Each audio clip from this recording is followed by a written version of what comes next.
जय श्री कृष्णा, राधे राधे।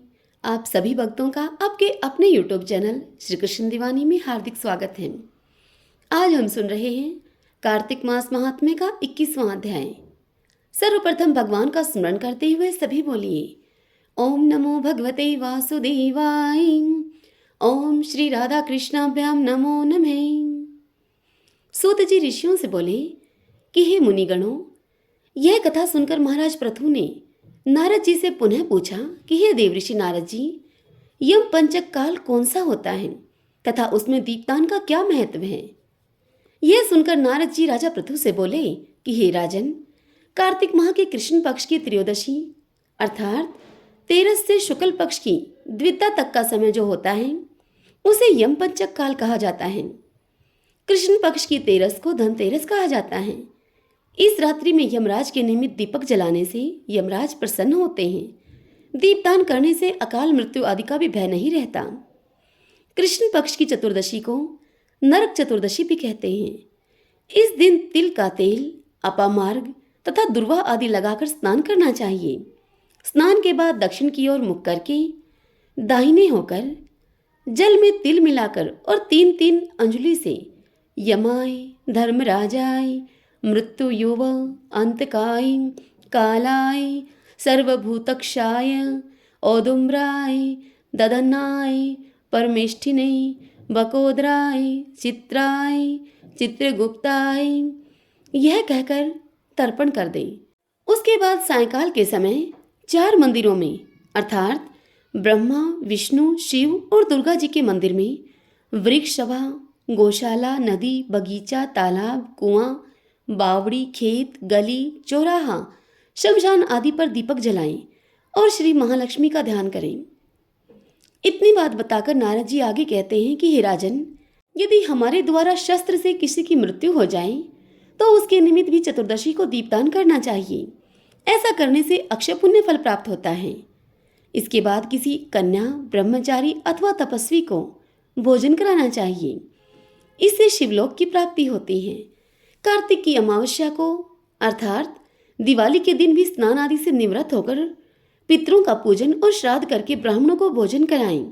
फिर संध्या काल में तुलसी जी के समीप मंदिर में, नदी पर, पर्वत पर, शमशान में, गौशाला में तथा चौराहे पर दीपक जलाना चाहिए। तत्पश्चात लक्ष्मी जी की स्तुति करके उन्हें जगाएं। हे राजन, जिस प्रकार पतिव्रता नारी अपने पति के जगाने से पूर्व ही जग जाती है, उसी प्रकार लक्ष्मी जी भी भगवान से 12 दिन पहले जाग जाती हैं। अमावस्या के दिन बच्चों, बूढ़ों और रोगियों को छोड़कर अन्य कोई भोजन न करें और सायंकाल में लक्ष्मी जी का पूजन करने के बाद ही भोजन करना चाहिए।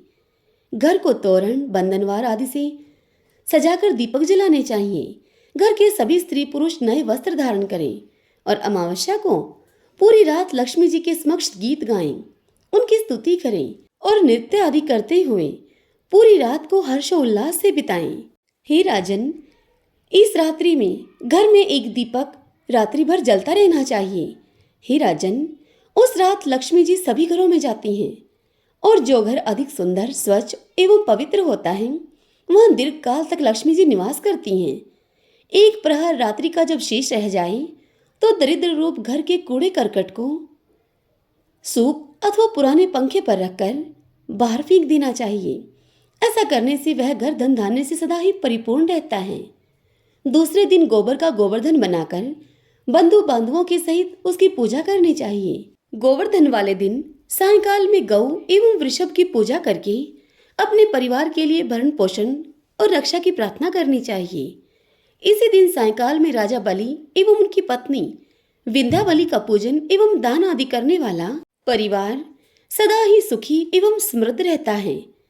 श्रीमन नारायण नारायण हरि हरि, भजमन नारायण नारायण हरि हरि। राजा पृथु से नारद जी इतनी कथा सुनाकर आगे कहते हैं कि हे राजन, अब मैं तुम्हें दीपावली पूजन की विधि विस्तार पूर्वक बतलाता हूँ। हे राजन, कार्तिक माह के कृष्ण पक्ष की अमावस्या को दीपमालिका करने से दरिद्रता का नाश होता है, घर में सुख समृद्धि आती है। इस संबंध में एक कथा है, वह कहता हूँ आपसे, आप उस कथा को सुनिए। तूरशहन नामक देश में सत्य शर्मा नाम का एक बहुत ही गरीब ब्राह्मण रहा करता था। उस ब्राह्मण की सदा से ही यही इच्छा रहती थी कि उसके पास बहुत सा धन हो, जिससे कि वह यज्ञ, दान एवं पाठ पूजा आदि कार्यों में व्यय कर सके। इसके लिए वह ब्राह्मण सदैव ही देव पूजन में सदा व्यस्त रहा करता था, मगर दरिद्रता थी कि उसका पीछा नहीं छोड़ती थी। तब दुखी होकर उस ब्राह्मण ने एक विद्वान से दरिद्रता से मुक्ति पाने का उपाय पूछा। उस विद्वान ने उस ब्राह्मण को बताया कि वह भगवान शिव का पूजन करे। तदंतर ब्राह्मण ने सच्चे हृदय से भगवान शिव की पूजा प्रारंभ कर दी। जब 1 वर्ष बीता तो एक दिन उसकी आराधना से प्रसन्न होकर भगवान शिव ब्राह्मण का वेश धारण करके उसके पास आए और उसे बोले कि हे विप्र, धन प्राप्ति के लिए तुम राजा के पास जाकर उससे एक वरदान मांग लो कि कार्तिक की अमावस्या को तुम्हारे सिवाय कोई भी अपने घर में दीपक न जलाए। वरदान पाने के बाद क्या करना है? भगवान शंकर सारी बात समझाकर उस ब्राह्मण देव को वहां से अंतर्ध्यान हो गए। तत्पश्चात वह ब्राह्मण राजा के पास गया और महल में जाकर उसने राजा से यही वरदान मांगा। जब राजा वचनबद्ध हो गया तो ब्राह्मण ने उसे कहा कि कार्तिक की अमावस्या को मेरे सिवाय कोई भी अपने घर में दीपक न जलावे। वचनबद्ध हुए राजा को उसकी बात माननी पड़ी और उसने नगर भर में यह डिंडोरा पिटवा दिया कि कार्तिक अमावस्या की रात में कोई भी अपने घर में दीपक न जलावे। फलस्वरूप राजा की आज्ञा के अनुसार जब अमावस्या आई तो किसी ने भी अपने घर में दीपक नहीं जलाया। रात में जब लक्ष्मी जी नगर में आई तो लक्ष्मी जी ने देखा कि पूरा नगर अंधेरे में डूबा था। केवल उसी ब्राह्मण का घर खूब सजा धजा और दीपमालिका से जगमगा रहा था। यह देखकर प्रसन्नता पूर्वक लक्ष्मी जी उस ब्राह्मण के घर में जाने लगी, किंतु ब्राह्मण ने लक्ष्मी जी का मार्ग रोक लिया और वह ब्राह्मण लक्ष्मी जी से बोला कि हे भद्रे, तुम्हारा पति अति कठोर है और तुम अत्यंत चंचल हो, इसीलिए मेरे घर में प्रवेश मत करो तुम। तब लक्ष्मी जी उस ब्राह्मण से बोली कि हे विप्र, भगवान के शयन के समय मैं यहाँ आई हूँ, अतः निश्चय ही तुम्हारे घर में मैं वास करूंगी। यह सुनकर उस ब्राह्मण ने लक्ष्मी जी से कहा कि यदि तुम इस बात की शपथ लो कि 3 पीढ़ियों तक तुम मेरे घर से नहीं जाओगी, मेरे घर में ही रहोगी और यहीं वास करोगी, तभी तुम मेरे घर के अंदर आ सकती हो। इसके बाद वह ब्राह्मण लक्ष्मी जी से कहता है कि हे भद्रे, मैं आपके पूजन की विधि भी नहीं जानता, इसीलिए मुझ पर कृपा करते हुए आप अपने पूजन की विधि भी मुझे बताइए। लक्ष्मी जी ने अपने पूजन की विधि उस ब्राह्मण को बताते हुए कहा कि हे ब्राह्मण, प्रतिवर्ष कार्तिक मास की अमावस्या की प्रातःकाल स्नान आदि से निवृत्त होकर देवताओं तथा पितरों का तुम पूजन करो। इस दिन बालक, बूढ़े एवं रोगी को छोड़कर घर में कोई भी भोजन न करे। दिन में दोपहर के समय श्राद्ध कर्म करके ब्राह्मण भोजन करवाएं। प्रदोष काल में दीपमाला करें। घर में तुलसी वृक्ष के निकट, ब्राह्मण के घर में, देव मंदिर में, चौराहे पर, शमशान में और गौशाला में भी दीपक जलाना चाहिए। सायंकाल स्वस्ति वाचन एवं कुबेर जी का पूजन करके संकल्प करें।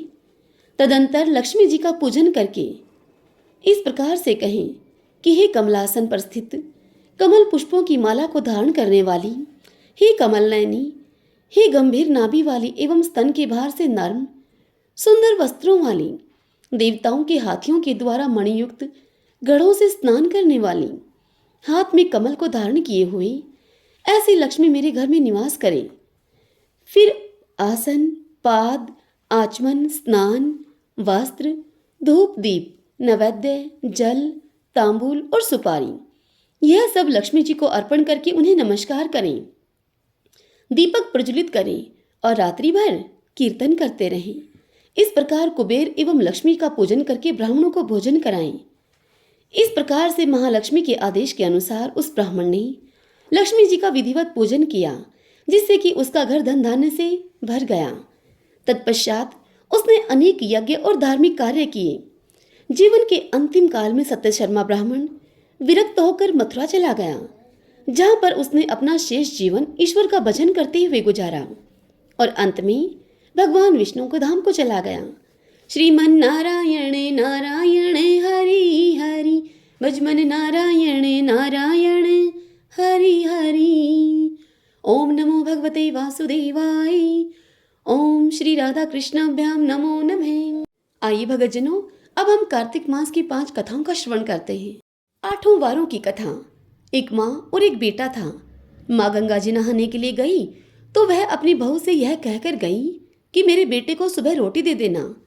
तब बहू ने अपनी सास से कहा कि अच्छा, दे दूंगी। सुबह जब बेटा उठा तो बोला, माँ माँ रोटी दो। तब वह बहू बोली कि न माँ है और न रोटी, कुछ कमा के लाओगे तभी तो रोटी दूंगी। तब वह बेटा बोला कि भाग्यवान, मैं तो कमाना नहीं जानता। लेकिन बहू नहीं मानी और वह जिद करने लगी।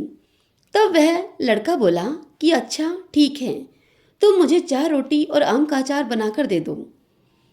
तब उस बहू ने 4 रोटियां उसे बनाकर दे दी और वह अब रोटी लेकर कुएं की पाल पर जाकर बैठ गया और कहने लगा कि हे राम, मैं तो कमाना नहीं जानता।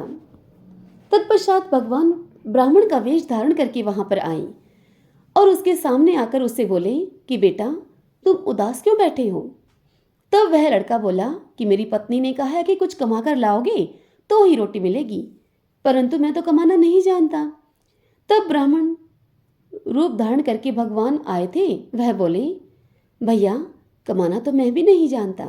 हाँ, मैं 8 वारों का नेम जानता हूँ जिससे कि तेरे अटूट भंडार भर जाएंगे। चावल के दाने और पानी की घंटी लेकर आओ, ढके बर्तनों को उघाड़ो, औंधों को सीधा करो। तब ब्राह्मण ने कही और उस लड़के ने सुनी। इतवार, सोमवार, मंगलवार, बुधवार, बृहस्पतिवार, शुक्रवार, शनिवार, 8 वारों का आसरा भरियो पीहर सासरा। यह कथा सुनते ही उसके अटूट भंडार होते चले गए। फिर कहानी सुनकर लड़का अब घर पहुंचा तो उसकी पत्नी बोली कि क्या लेकर आए? तब उसने कहा कि 8 वारों का नेम लेकर आया हूं। तब उसकी पत्नी ने सोचा कि चलो कुछ तो लाया है। तब लड़के ने अपनी पत्नी से कहा कि चावल के दाने और पानी की घंटी लेकर आ, औंधों को सीधा कर, ढकों को उघाड़ो। उसने कहा और उसकी पत्नी ने सुना। इतवार, सोमवार, मंगलवार, बुधवार, बृहस्पतिवार, शुक्रवार, शनिवार, 8 वारों का आसरा भरियो पीहर सासरा, और उसके अटूट भंडार होते चले गए। अब एक दिन वह अपनी पत्नी से बोला कि मैं बेटी के यहाँ जा रहा हूँ, और वह फटे पुराने कपड़े पहनकर बेटी के यहाँ चला गया। अपने नाना को आते हुए देखकर बेटी के बच्चे भागे भागे बेटी के पास गए और बोले, माँ माँ, नाना आए हैं, नाना आए हैं। तब उसकी बेटी बोली कि कैसे वेश में आए हैं? तब बच्चे बोले कि मैले वेश में आए हैं। तब वह बेटी बोली कि आए ही क्यों हैं? 2 दिनों की रोटी तोड़ने के लिए तो आए हैं। सच है, गरीबी सब कुछ कहला देती है। फिर उसने बेटी से कहा कि बेटी, 8 वारों की तुम मेरी कहानी सुन लो। तब बेटी ने उसे जवाब दिया कि पिताजी, मेरा मुंह झूठा है। और फिर उसका पिता भूखा ही सो गया। अगले दिन बेटी को बाप के ऊपर तरस आया। तब वह अपने पिता से कहने लगी कि पिताजी, पिताजी, उठिए, आप अपनी कहानी मुझे सुनाइए। तब वह पिता अपनी बेटी को कहानी सुनाने के लिए बोला कि चावल के दाने लाओ, पानी की घंटी लाओ, ढके बर्तनों को उघाड़ो, औंधों को सीधा करो। तब पिता ने कहानी कही और बेटी ने सुनी। इतवार, सोमवार, मंगलवार, बुधवार, बृहस्पतिवार, शुक्रवार, शनिवार, 8 वारों का आसरा भरियो पीहर सासरा। अब बेटी के घर में भी अटूट भंडार होते चले गए। अब बेटी भर भर के बायने बांटने लगी। तब उस बेटी के पड़ोस में रहने वाली एक औरत ने उससे पूछा कि तुम तो कह रही थी कि तुम्हारे पिताजी कुछ भी नहीं लाए, तुम तो भर भर के बायने बांट रही हो। तब वह बेटी बोली, मेरे पिताजी तो खाली हाथ ही आए थे, ये तो 8 वारों की कहानी का फल है। यह सुनकर पड़ोसन बोली कि अपने पिता से कह के हमको भी 8 वारों की कहानी सुनवा दो।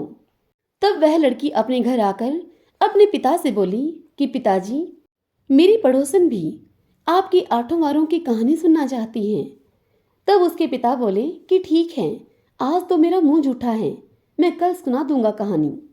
अगले दिन उसके पिता ने पड़ोसन को 8 वारों की कहानी सुनाई तो उस पड़ोसन के भी खूब अब घर में अटूट भंडार भर गए। हे भगवान विष्णु, जैसे उस ब्राह्मण के 8 वारों की कहानी सुनने से उसके अटूट भंडार भर गए, वैसे ही इस कथा को कहते सुनते हुंकारे भरते सभी के अटूट भंडार भरना। एक राजा की बेटी थी, वह तारा भोजन करती थी। उसने अपने पिताजी से कहा कि पिताजी, मुझे 9 लाख तारे बनवा दो, मैं दान करूंगी। तब राजा ने सुनार को बुलवाया और उससे कहा कि मेरी बेटी तारा भोजन करती है, तुम उसे 9 लाख तारे बना दो। यह सुनकर अब सुनार चिंता में रहने लगा। तब उस सुनार की पत्नी ने उसे पूछा कि तुम इतने उदास क्यों रहते हो। तब उस सुनार ने अपनी पत्नी को बताया कि राजा ने 9 लाख तारे बनाने के लिए कहा है, परंतु मैं कैसे बनाऊं 9 लाख तारे, मुझे तो तारे बनाने ही नहीं आते। परंतु यह तो राजा जी का आदेश है, अगर नहीं बनाए तो वह मुझे कोलू में पिलवा देंगे। यह सुनकर सुनार की पत्नी उसे बोली कि इसमें परेशानी वाली कौन सी बात है, गोल सा पतरा काट के उसकी कलियां काट देना, उसे राजा ले जाएंगे। पत्नी की बात को सुनकर सुनार ने ऐसा ही किया। तत्पश्चात राजा की लड़की ने 9 लाख तारे और बहुत सा दान आदि किया। अब भगवान का सिंहासन डोलने लगा। तब भगवान ने कहा कि मेरे नेम व्रत पर कौन है। और फिर भगवान ने 3 कूट देखा तो उन्हें कोई नहीं दिखाई दिया। अब भगवान ने जब चौथे कूट में देखा तो उन्हें राजा की लड़की तारा भोजन करती हुई दिखाई दी। तब भगवान ने अपने दूतों से कहा कि जाओ और राजा की बेटी को यहाँ पर लेकर आओ, उसने मेरे नाम के व्रत किए हैं। तब भगवान के दूत राजा की बेटी के पास गए और उसे बोले कि चलो, तुम्हें भगवान ने बुलाया है। तब वह लड़की बोली कि मैं ऐसे नहीं जाऊंगी, मैं तो सारी प्रजा को, उस सुनार को जिसने मेरे लिए तारे बनवाए, जिसने मेरी कहानी सुनी, सभी को अपने साथ लेकर जाऊंगी। तब भगवान के दूत वापस गए और एक बड़ा सा विमान लेकर फिर से आए। अब वह कहने लगे कि राजा की बेटी, अब चलोगी? तब वह राजा की बेटी बोली कि हाँ, अब चलूंगी। तब फिर सभी लोग विमान में बैठकर जाने लगे। रास्ते में उस बेटी को अभिमान हो गया कि अगर मैं तारा भोजन नहीं करती तो सभी को स्वर्ग कैसे मिलता। तब दूत ने उसे वहीं से नीचे उतार दिया और कहा कि तुम्हें अभिमान हो गया है। फिर जब दूत भगवान के पास पहुंचे विमान लेकर, तब भगवान ने दूतों से कहा कि इन सब में तारा भोजन व्रत करने वाली वह लड़की कौन है। तब दूत बोले कि भगवान, उसने अभिमान किया था, इसलिए हम उसे वहीं पर छोड़ आए। तब भगवान बोले कि नहीं नहीं, उसे तुम यहाँ पर लेकर आओ। तब भगवान की आज्ञा पाकर वह दूत उस लड़की को लेकर आए। तब उस लड़की ने आकर भगवान से 7 बार क्षमा मांग ली। क्षमा क्षमा क्षमा क्षमा क्षमा क्षमा क्षमा करो भगवान। कार्तिक के महाराज की जय हो, भगवान विष्णु की जय हो। हे कार्तिक के महाराज, जैसे आपने उस लड़की को स्वर्ग का वास दिया, वैसे ही इस कथा को कहते सुनते हुंकारा भरते सभी को स्वर्गलोक का वास देना। सूर्य षष्ठी की कथा। प्रियव्रत नाम के एक राजा थे, उनकी पत्नी का नाम था मालिनी। दोनों की कोई संतान तो थी नहीं। दोनों ही संतान न होने के कारण बड़े ही दुखी रहा करते थे। एक दिन उन दोनों ने संतान प्राप्ति की इच्छा से महर्षि कश्यप के द्वारा पुत्रेष्टि यज्ञ करवाया। इस यज्ञ के फलस्वरूप अब रानी मालिनी गर्भवती हो गई। 9 महीने के बाद संतान सुख को प्राप्त करने का समय अब आया तो रानी को मरा हुआ पुत्र प्राप्त हुआ। जब राजा को इस बात का पता चला तो राजा बड़े ही दुखी हुए। संतान शोक में वह आत्महत्या करने का मन बनाने लगे। लेकिन जैसे ही राजा ने आत्महत्या करने की कोशिश की, उनके सामने एक सुंदर देवी प्रकट हुई। देवी ने राजा से कहा कि मैं षष्ठी देवी हूँ, मैं लोगों को पुत्र का सौभाग्य प्रदान करती हूँ। इसके अलावा जो सच्चे भाव से मेरी पूजा करते हैं, मैं उसके सभी प्रकार के मनोरथों को सिद्ध कर देती हूँ, उसके सभी प्रकार के मनोरथ पूर्ण कर देती हूँ। यदि तुम मेरी पूजा करोगे तो मैं तुम्हें पुत्र रत्न प्रदान करूंगी। देवी की इन बातों से प्रभावित होकर राजा ने उनकी आज्ञा का पालन किया और उन राजा रानी ने कार्तिक शुक्ल पक्ष की षष्ठी तिथि के दिन देवी षष्ठी की पूरे विधि विधान से पूजा की। इस पूजा के फलस्वरूप उन्हें एक सुंदर पुत्र की प्राप्ति हुई। तभी से छठ का पावन पर्व मनाया जाने लगा। बोलिए छठी माता की जय। तुलसी जी की कथा। सभी बोलिए तुलसी माता की जय। कार्तिक के महीने में सभी औरतें तुलसी माता को सींचने के लिए जाती थीं। सभी औरतें तो तुलसी माता को सींचकर वापस आ जाती थीं, परंतु एक बुढ़िया वहां पर आती, तुलसी माता का पूजन करती और फिर अंत में तुलसी माता से कहती, हे तुलसी माता, सतकी दाता, मैं तेरा बिरला सींचती हूँ, तू मुझे बहू दे, पीले रंग की धोती दे, मीठा मीठा ग्रास दे, बैकुंठ में वास दे, चटके की चाल दे, अच्छी मौत दे, चंदन का काठ दे, अच्छा राज दे, दाल भात खाने को दे और 11 का दिन दे। कृष्ण का कांधा दे। तब तुलसी माता यह बात सुनकर अब सूखने लगी। तब भगवान श्री कृष्ण ने तुलसी जी से पूछा कि हे तुलसी, तुम क्यों सूख रही हो? सुबह सभी औरतें तुम्हारी पूजा करती हैं, तुम्हें भोग लगाती हैं, फिर भी तुम सूख रही हो। तब तुलसी माता भगवान श्री कृष्ण से बोली कि मेरे मन की आप मत पूछो। तब भगवान श्री कृष्ण उनसे बोले कि अगर यह बात मैं नहीं पूछूंगा तो कौन पूछेगा? तब तुलसी माता ने कहा, हे श्री कृष्ण, एक बुढ़िया रोज आती है और हर दिन मुझे एक ही बात कहकर जाती है। मैं उसे और तो सब कुछ दे दूंगी, लेकिन वह श्री कृष्ण का कांधा मांगती है, वह उसे मैं कहाँ से दूंगी? यह बात सुनकर भगवान श्री कृष्ण मुस्कुराए और तुलसी जी से बोले कि जब वह बुढ़िया मरेगी तो मैं उसे अपने आप कांधा दे आऊंगा, तुम उस बुढ़िया से कह देना। अब कुछ ही दिन के बाद वह बुढ़िया माई मर गई। तब गांव के लोग उसे उठाकर लेकर जाने लगे, किंतु वह इतनी भारी हो गई कि किसी से भी न उठे। तब सभी ने कहा कि यह तो इतनी पूजा पाठ किया करती थी, पाप नष्ट होने की माला फेरती थी, फिर भी इतनी भारी हो गई। तब भगवान बूढ़े ब्राह्मण का भेष धारण करके वहां पर आए और सभी से पूछने लगे कि कैसी भीड़ है भाई ये? तब वहां खड़े हुए आदमी कहने लगे कि यह बुढ़िया माई मर गई है, बड़ी पापनी थी, इसीलिए किसी से उठती भी नहीं है। तब भगवान ने उन लोगों से कहा कि मेरे को इसके कान में एक बात कहने दो, तब यह आसानी से उड़ जाएगी। तब वहां लोग खड़े हुए थे, वह कहने लगे कि ठीक है भाई, तू भी अपनी कोशिश करके देख ले। तब भगवान बुढ़िया माई के पास गए और उसके कान में कुछ यूं बोले। भगवान श्री कृष्ण ने कहा कि बुढ़िया माई, अपने मन की निकाल ले, पीतांबर की धोती ले, मीठा मीठा ग्रास ले, बैकुंठ का वास ले, चटक की चाल ले, चंदन का काठ ले, झालर की झनकार ले, दाल भात का जीमन ले और कृष्ण का कांधा ले। यह बात सुनकर अब बुढ़िया माई हल्की हो गई, उसे भगवान श्री कृष्ण अपने कंधे पर ले गए। अंत में बुढ़िया माई को मुक्ति मिल गई। हे तुलसी माता, जैसे आपने उस बुढ़िया माई की मुक्ति करी, वैसे ही हमारी भी करना। जैसे भगवान श्री कृष्ण ने उस बुढ़िया माई को कांधा दिया, वैसे ही हमको भी देना। सभी बोलिए तुलसी माता की जय। तपसी लपसी की कहानी। तपसी था, एक लपसी था। तपसी तो भगवान की तपस्या करता था और लपसी सवासीर की लापसी बनाकर भगवान को भोग लगाता और लोटा हिलाकर जीम लेता था। एक दिन दोनों लड़ने लगे। लपसी बोला कि मैं बड़ा हूँ, तपसी बोला मैं बड़ा हूँ। इतने में ही नारद जी वहां पर आ गए और उनसे पूछने लगे कि तुम क्यों लड़ रहे हो? तब लपसी ने कहा कि मैं बड़ा हूँ और तपसी ने कहा मैं बड़ा हूँ। तपसी बोला कि मैं तो सारे दिन भगवान की पूजा करता हूँ। यह सुनकर नारद जी बोले कि मैं तुम्हारा फैसला कल कर दूंगा। दूसरे दिन तपसी नहा धोकर आ रहा था तो नारद जी ने 1.25 करोड़ की अंगूठी उसके आगे फेंक दी। जब तपसी ने यह देखा कि 1.25 करोड़ की अंगूठी उसके आगे पड़ी है, तो उसने वह झट से अंगूठी उठाकर अपने बगल के नीचे घुटने के नीचे दबा ली और तपस्या करने लग गया। उधर लपसी सुबह उठकर नहा धोकर 1.25 सेर की लापसी बनाकर भगवान को भोग लगाकर लोटा हिलाकर अब जीमने लगा कि इतने में ही नारद जी वहां आ गए और फिर नारद जी ने दोनों को अपने पास बुलाकर बिठाया। तब दोनों ने पूछा कि बताइए महाराज, हम दोनों में से कौन बड़ा है? तब तपसी बोला कि मैं बड़ा हूं। तब नारद जी ने कहा कि तू हाथ उठा। हाथ उठाया तो 1.25 करोड़ की अंगूठी निकली।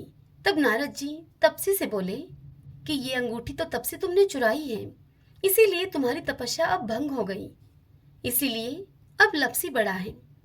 तपसी बोला कि महाराज, मेरी तपस्या का फल मुझे कैसे मिलेगा? तब नारद जी उसे बोले कि तेरी तपस्या का फल कार्तिक नहाने वाले तुझे देंगी। सभी कथा कहानियों को कहकर तेरी कहानी ना कहेंगी तो कार्तिक का फल उनका खत्म हो जाएगा और वह पुण्य फल तुझे मिलेगा।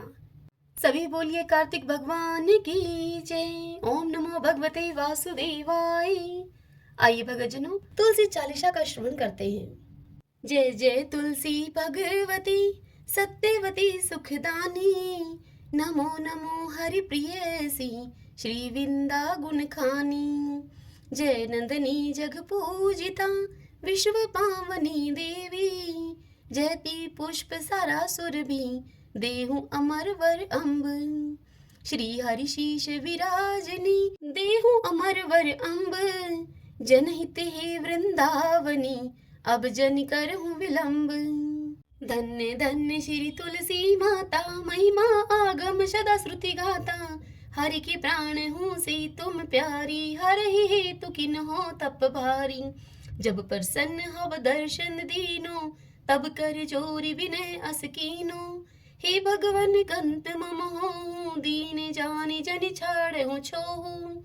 सुनि लक्ष्मी तुलसी की बानी दिन हो शाप क्रोध पर आनी। अस अयोग्य वर मांगन हारी हो विटप तुम जड़ तनु धारी। सुनि तुलसी ही शाप योति ठामा करहूँ बास तहु नीचन धामा। दियो वचन हरि तब तत्काला सुनहु सुमुख जन हो बिहाला। समय पाई हव हो पति तोरा पूजी हो आस बचन सत्य मोरा। तब गोकुल में गोप सुदामा तासु भई तुलसी तू बामा। कृष्ण रास लीला के माही राधे सखियो प्रेम लखि नाही। दिया शाप तुलसी तत्काला नर लोकहि तुम जन्महु बाला। भयो गोप वह तान विराजा शंकर चूड़ नामक सिर ताजा। तुलसी भई तासु की नारी परम सती गुण रूप अगारी। असद्व कल्प गीत जब गयो कल्प तृतीय जन्म तब भयो। वृंदा नाम भयो तुलसी को असुर जलंधर नाम पति को। करी अति द्वंद अतुल बल धामा लिन्हा शंकर से संग्रामा। जब नित सन्य सहित शिव हारे मरहि न तब हर हर ही पुकारे। पतिव्रता वृंदा थी नारी कौ न सके पतहि गनहारी।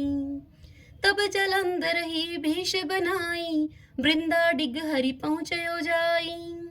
शिव हित लही करी कपट प्रसंगा कियो सतीव धर्म ते ही भंगा।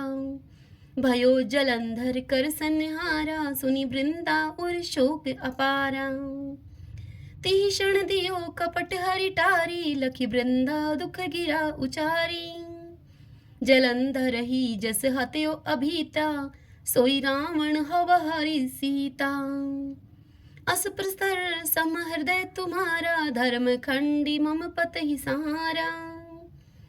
यही कारण लेहि शाप हमारा होवे तनु पाषाण तुम्हारा। सुनि हरि तुरत ही वचन उचारे दियो शाप तुम बिना विचारे। लखियो न निज कर तूति पति को छलन चाहयो जब पार्वती को। जड़मति तुहु अस हो जड़ रूपा जग में तुलसी विटप अनूपा। धरवै रूप हम शलिग्रामा नदी गंडकी बीच ललामा। जो तुलसी दह हम ही चढ़ाई है सब सुख भोगी परम पद पाई है। बिनु तुलसी हरि चलत शरीरा अतिशय उठत शीश उर पीरा। जो तुलसी दल हरि शिव धारत जो सहस्त्र घट अमृत डारत। तुलसी हरि मन रंजनी हारी रोग दोष दुख भंजनी हारी। प्रेम सहित हरि भजन निरंतर तुलसी राधा में नहीं अंतर। सभी बोलिए तुलसी मात की जय। आइए भक्तजनों अब हम तुलसी माता की आरती और कार्तिक भगवान की आरती करते हैं। जय जय तुलसी माता जय जय तुलसी माता। सब जग की सुखदाता वरदाता जय तुलसी माता। सब योगों के ऊपर सब रोगों के ऊपर रुज से रक्षा करके भवत्राता जय जय तुलसी माता। बटुपुत्री हे श्यामा सुर बलि हे ग्राम्या। विष्णु प्रिय जो तुमको सेवे सो नर तर जाता जय जय तुलसी माता। हरि के शीश विराजत त्रिभुवन से हो वंदित। पतित जनों की तारिणी विख्याता जय जय तुलसी माता। लेकर जन्म विजन में आई दिव्य भवन में। मानव लोक तुम्ही से सुख संपत्ति पाता। जय जय तुलसी माता। हरि को तुम अति प्यारी, श्याम वरण कुमारी, प्रेम अजब है उनको तुमसे ये कैसा नाता। जय जय तुलसी माता, तुलसी मात की जय। आरती उतारूं मारा कार्तिक भगवान की, आरती उतारूं मारा कार्तिक भगवान की। ठाकुर जी की सेवा में मैं राम नाम बोलती, ठाकुर जी की सेवा में मैं राम नाम बोलती। गाय की सेवा में मारे गोबर पानी बाड़ा में, गाय की सेवा में मारे गोबर पानी बाड़ा में। तुलसी की सेवा में मारे तुलसी फल फूल आंगन में, तुलसी की सेवा में मारे तुलसी फल फूल आंगन में। आरती उतारूं मारा कार्तिक भगवान की, आरती उतारूं मारा कार्तिक भगवान की। ठाकुर जी की सेवा में मैं गंगा जल से नहावती, ठाकुर जी की सेवा में मैं गंगा जल से नहावती। गाय की सेवा में मारे दूध दही बिलोना में, गाय की सेवा में मारे दूध दही बिलोना में। तुलसी जी की सेवा में मारे बरकत है घर आंगन में, तुलसी जी की सेवा में मारे बरकत है घर आंगन में। आरती उतारूं मारा कार्तिक भगवान की, आरती उतारूं मारा कार्तिक भगवान की। ठाकुर जी की सेवा में तिलक लाग्यो मारा माथा में, ठाकुर जी की सेवा में तिलक लाग्यो मारा माथा में। गाय की सेवा में मारे घी धरो है घिलड़ी में, गाय की सेवा में मारे घी धरो है घिलड़ी में। तुलसी जी की सेवा में मारे दीवा बाती क्यारा में, तुलसी जी की सेवा में मारे दीवा बाती क्यारा में। आरती उतारूं मारा कार्तिक भगवान की, आरती उतारूं मारा कार्तिक भगवान की। ठाकुर जी की सेवा में माखन मिश्री डोना में, ठाकुर जी की सेवा में माखन मिश्री दोना में। गाय की सेवा में मारे छाछरा पड़ी थाली में, गाय की सेवा में मारे छाछरा पड़ी थाली में। तुलसी जी की सेवा में मारे अखंड सुहाग साथ में, तुलसी जी की सेवा में मारे अखंड सुहाग साथ में। आरती उतारूं मारा कार्तिक भगवान की, आरती उतारूं मारा कार्तिक भगवान की। ठाकुर जी की सेवा में मैं नित उठ मंदिर जावती, ठाकुर जी की सेवा में मैं नित उठ मंदिर जावती। गाय की सेवा में मैं नित उठ के भुआरी लगावती, गाय की सेवा में मैं नित उठकर भुआरी लगावती। तुलसी जी की सेवा में नित जल से क्यारी में, तुलसी जी की सेवा में नित जल से क्यारा में।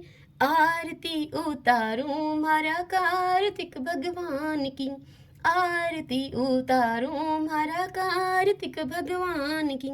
ठाकुर जी की सेवा में सखियों का संग है मंदिर में, ठाकुर जी की सेवा में सखियों का संग है मंदिर में। गाय की सेवा में मारे साथ ग्वाला आंगन में, गाय की सेवा में मारे साथ ग्वाला आंगन में।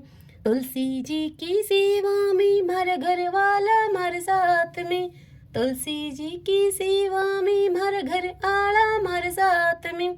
आरती उतारूं मारा कार्तिक भगवान की, आरती उतारूं मारा कार्तिक भगवान की। ठाकुर जी की सेवा में मैं तुलसी माला फेरती, ठाकुर जी की सेवा में मैं तुलसी माला फेरती। गाय की सेवा में मारे गले गलसरी सोना की, गाय की सेवा में मारे गले गलसरी सोना की। तुलसी जी की सेवा में मारे सिर पर चुंदड़ी लाल है, तुलसी जी की सेवा में मारे सिर पर चुंदड़ी लाल है। आरती उतारूं मारा कार्तिक भगवान की, आरती उतारूं मारा कार्तिक भगवान की। ठाकुर जी की सेवा में बैकुंठा में मैं जावती, ठाकुर जी की सेवा में मैं बैकुंठा में जावती। गाय की सेवा में मैं पापों से मुक्ति पावती, गाय की सेवा में मैं पापों से मुक्ति पावती। तुलसी जी की सेवा में सातों जन्म सुख पावती, तुलसी जी की सेवा से मैं सातों जन्म सुख पावती। आरती उतारूं मारा कार्तिक भगवान की, आरती उतारूं मारा कार्तिक भगवान की। सभी बोलिए कार्तिक भगवान की जय। ओम नमो भगवते वासुदेवाय, ओम श्री कृष्णाय नमो नमः।